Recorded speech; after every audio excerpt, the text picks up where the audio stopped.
Howdy everyone, it's Sam. Welcome back to What Will Enjoy Sports. If you're new around here, hope I can get you to consider to like the content and subscribe to the channel. But if you're a regular around these here parts, thank you very much for the continuous support. Grand final week is here. Grand final day is this Sunday. Let's preview the day ahead.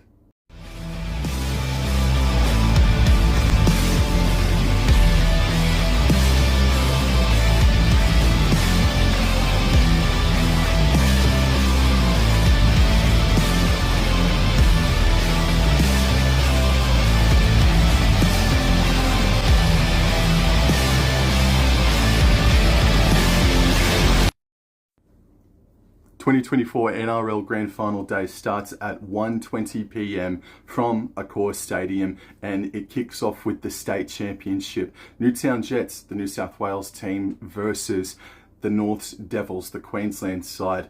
The Jets, they are under the Cronulla Sharks banner, and the North's Devils are under the Dolphins banner. So kind of Sharks versus Dolphins in game number one in this state championship this Sunday. Again, it kicks off at 1:20 p.m. and daylight saving is also happening that day. So just be careful, be aware of where you are on Sunday afternoon. So the Newtown Jets, they have won this fixture before. That was back in 2019, where they won a bit of a thriller, a 4-point margin it was. But other than that, New South Wales, 5 of the past 6 games have absolutely smashed the Queenslanders. Every team, bar the Newtown Jets in 2019, have gone on to score 40 points or more in every single state championship game. So it doesn't look good for Queenslanders. So adding on to that as well, that the Ipswich Jets of 2015 were the last team to win the state championship. North's Devils, come on, man, bring home some freaking gold in the state championship this weekend. The Newtown Jets, some names that might stick out to you are Samuel Stonestreet, Mawene Hiroti, Braden Hamlin-Uele, Jaden Beryl, and then you've also got, for the North's Devils, you could have had the likes of a Trey Fuller, but unfortunately he did his ACL in the preliminary finals. So Jordan Lipp plays at fullback. Tessie New was a standout in the Queensland Cup Grand Final a couple of weeks ago as well.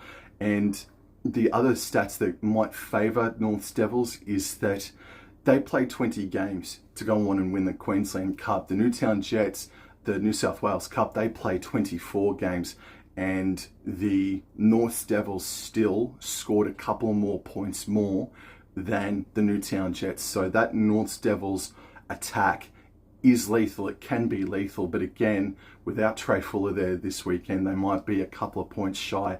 But also defensively as well, it reads to be about the same. So they've been a little bit more effective in 20 games, the North Devils have been, whereas the Newtown Jets have had 4 more games. So it's impressive what the North Devils have been able to do in 4 less games than the Newtown Jets, but everything is leading towards the Newtown Jets to beat the North Devils this weekend, especially since there is a lot more first grade in the Newtown Jets, in my opinion anyway. That makes them look a lot more stable, a lot more solid. So I'm going to go the Newtown Jets to win this one, but hopefully it's not another blowout like it has been 5 of the past 6 occasions. The second game on Sunday kicks off at 3 p.m. or just a tick before 3 o'clock in the afternoon. On the Sunday, it's the Eastern Suburbs versus the Cronulla Sutherland Sharks in the NRLW Grand Final.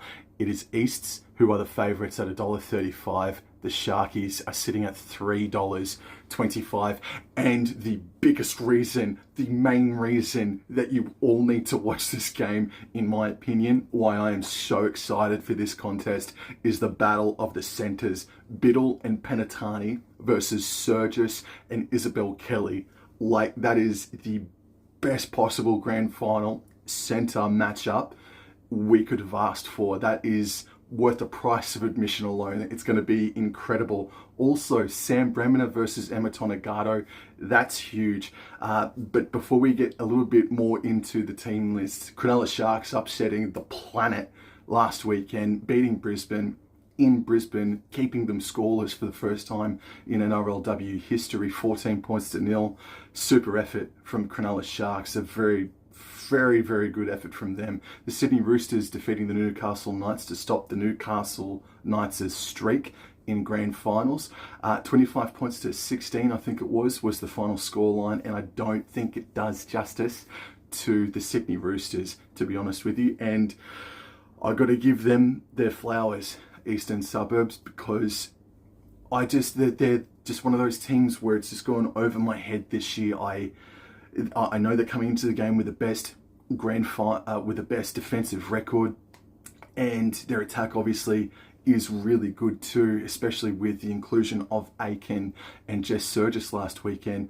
But I just haven't been convinced by them all season long, and now they're here. The Sharkies lost their last 3 games in a row to end the regular season.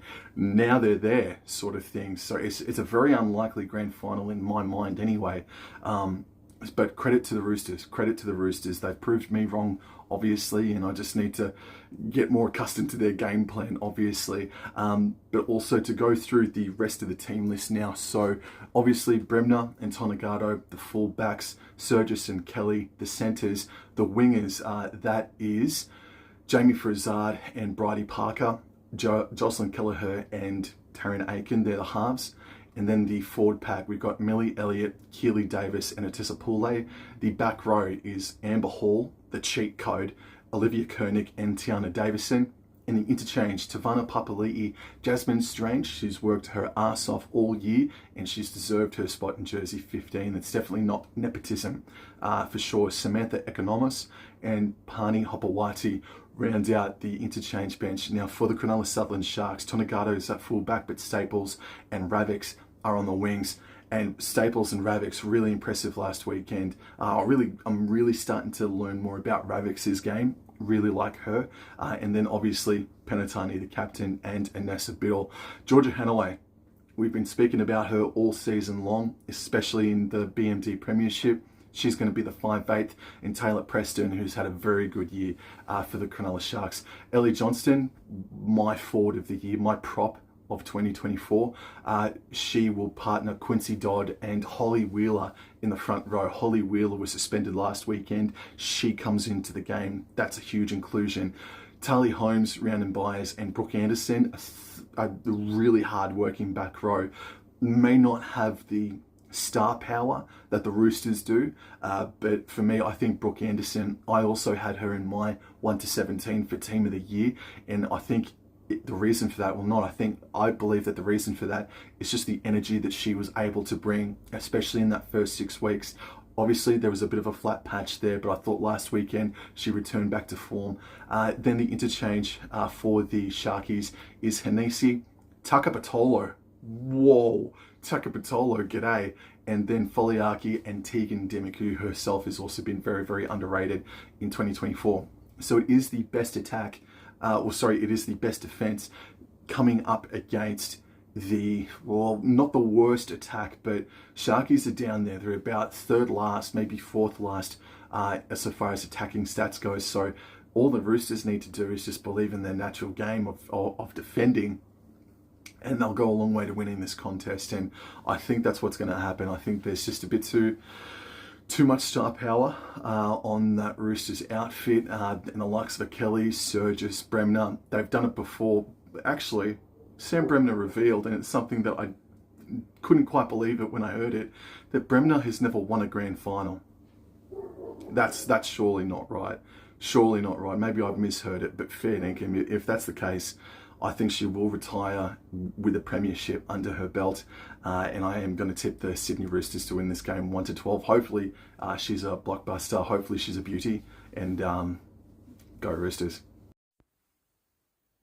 The 2024 NRL Grand Final kicks off at 6:30 p.m. Melbourne versus Penrith. And the bookies can't split them. They are $1.90 each way. Let's go into the team list now for the Storm, who are technically the home side. Pappenhausen, Warbrick, and Coates, back 3.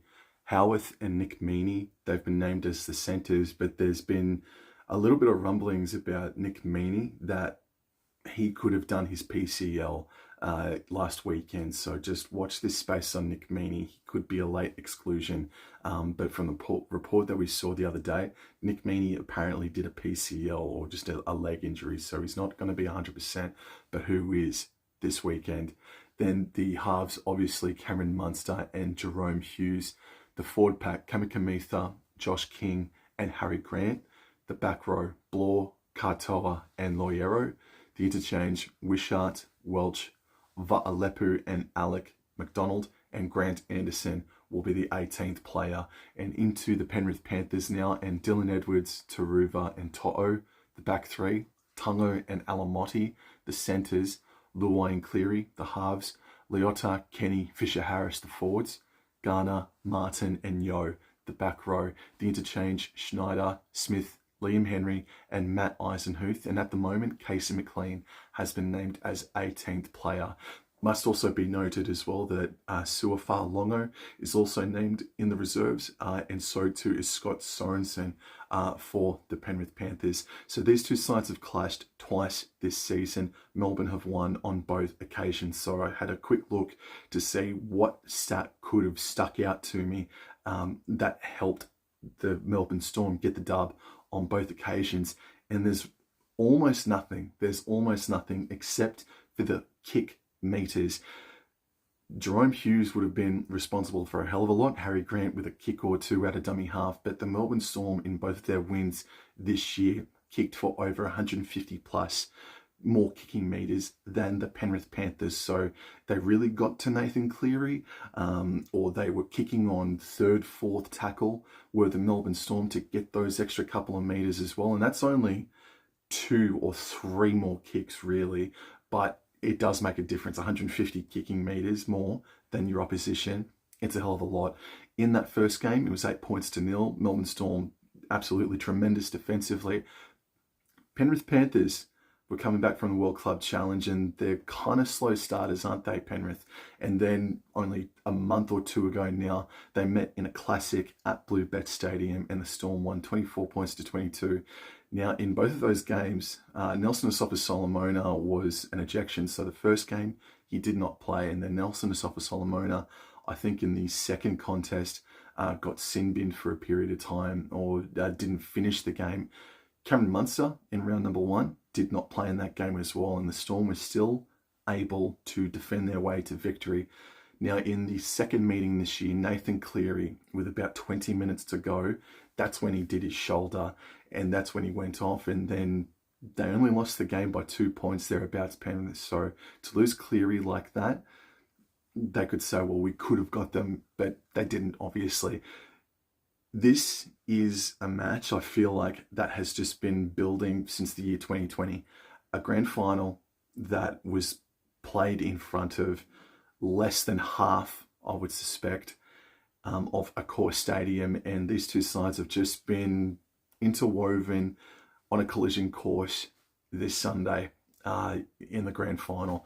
It has the potential to be the best, highest quality grand final in history. Craig Bellamy would be knocking on the door of immortality, like I think Wayne Bennett and Jack Gibson is, especially if Craig Bellamy wins this game. And Ivan Cleary, I still think he's just a fraction behind Craig Bellamy, but Ivan Cleary over the past 4 years has absolutely skyrocketed into the conversation of greatest coaches of all time.